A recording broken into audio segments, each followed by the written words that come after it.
In today's video, I'm going to teach you how to split by percentage in Splitwise. If you've ever had an expense where people don't pay the same amount, splitting by percentage is a really helpful option. Maybe one person stayed longer at a shared rental, or someone ordered more during a meal. Instead of doing all the math yourself, Splitwise can handle this automatically once you set the right percentages. Let's walk through how to do that step by step. First, open your Splitwise group where you want to add the expense. On the main group page, look for the button that lets you create a new expense. This is usually labeled Add Expense. Go ahead and click on that. This will open the expense creation window or panel. Next, you'll need to fill in the basic details of the expense.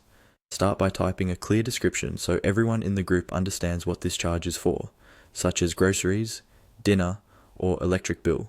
Then enter the total amount of the expense. Make sure this is the full amount, not just one person's share.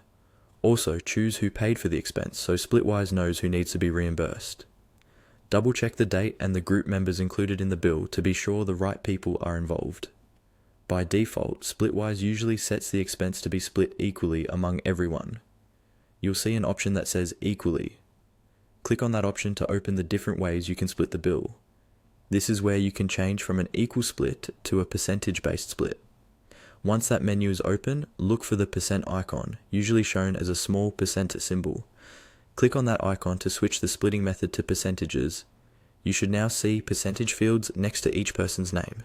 Adjust the percentages so they reflect how much of the total each person should cover.